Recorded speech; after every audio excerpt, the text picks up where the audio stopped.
हे hello everyone, कसे आहात सगळे? मजेत ना? मजेतच राहिलं पाहिजे. मी ऋतुजा आणि आज मी घेऊन आली आहे एक असा ब्लॉग जो आमच्यासाठी अनएक्सपेक्टेड थिंग होती जी घडली. आम्ही गेलो होतो मूवीसाठी, छावा मूवी बघण्यासाठी, आपल्या संभाजी महाराजांचा मूवी जो प्रत्येक मराठ्याने बघितलाच पाहिजे. तर आमच्या ऑफिस म्हणजे एंटायर ऑफिससाठी तो शो अखंड एक बुक केला होता. पूर्ण थिएटर बुक केलं होतं, एक शो पूर्ण. आणि त्या मूवीसाठी आम्ही गेलो तर तिथे फेटा देखील सगळ्यांनी बांधला होता. फेटा बांधून मग सगळे मूवी बघायला गेले होते. भगवा धारण केल्यानंतर एक वेगळंच प्राऊड फील होतं. बघू शकता तुम्ही, संपूर्ण थिएटर भगवं झालं होतं आणि एक शिवमय वातावरण निर्माण झालं होतं तिथे. मुलं सुद्धा एक्सायटेड होती की कधी आई मूवी चालू होणार आहे, कधी मूवी चालू होणार आहे. तर मूवी चालू होणार होता काही क्षणामध्ये आणि ती एक्साइटमेंट जास्तच होती.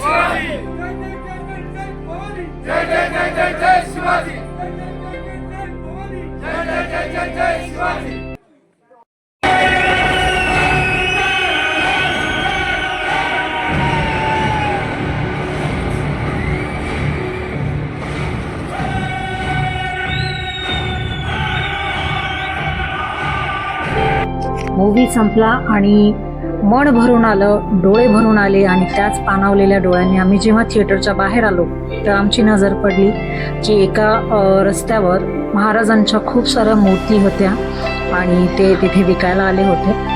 तर त्यापैकी एक अशी मूर्ती होती की जिच्यावर नजर पडली आणि ती इतकी मनाला भावली की तिला घेतल्याशिवाय आम्हाला राहावलंच नाही.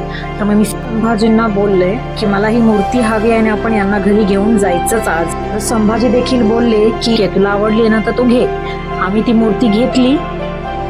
मी बाईकवरून 4 जण गेलो होतो. म्हणत होते की अगर तो आपण बाईकवरून 2 मुलांना प्लस ती मूर्ती कशी घेऊन जाणार. तर मी बोलले की काही हरकत नाही, मी घेऊन व्यवस्थित मागे बसेन, मी मुलांनाही सांभाळेन, मूर्तीही सांभाळेन. आणि अशा तऱ्हेने आम्ही आमच्या महाराजांना आमच्या घरी घेऊन आलो. त्यांचं औक्षण केलं, त्यांची पूजा केली.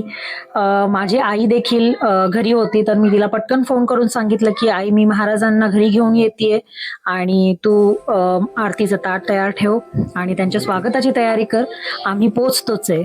तर तिने मस्त सगळी तयारी केली आणि आरती करून घेतली. तर जेव्हा आम्ही तिथे पोचलो तर तिने आमचं औक्षण म्हणजे महाराजांच्या मूर्तीचं औक्षण केलं. खूप आतुरता होती महाराजांना घरी आणण्यासाठी. खूप दिवसांची मी वाट बघत होते की कधी तो क्षण येईल की मला अशी एखादी मूर्ती मिळेल की जी मी माझ्या घरी नेऊ शकते आणि त्यांना तिथे विराजमान करू शकते. त्यांच्यासाठी आम्ही एक छानशी जागा सुद्धा बनवून घेतली होती, फर्निचर जेव्हा आमचं करायचं चालू होतं त्यावेळेस. पण आजपर्यंत कधीच त्याचं घडलं नव्हतं, ती वेळ घडून आली नव्हती की त्यांची मूर्ती आम्ही घरी घेऊन यावीत आणि त्यांना आमच्या घरी विराजमान कर. आज तो क्षण आला आणि आम्ही कृतकृत्य झालो या क्षणामुळे.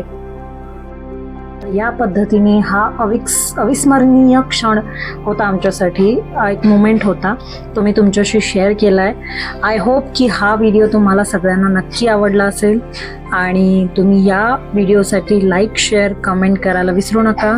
आणि माझ्या चॅनलवर जर नवीन असाल तर नक्की सबस्क्राईब करा. धन्यवाद. पुन्हा भेटू नवीन व्हिडिओमध्ये.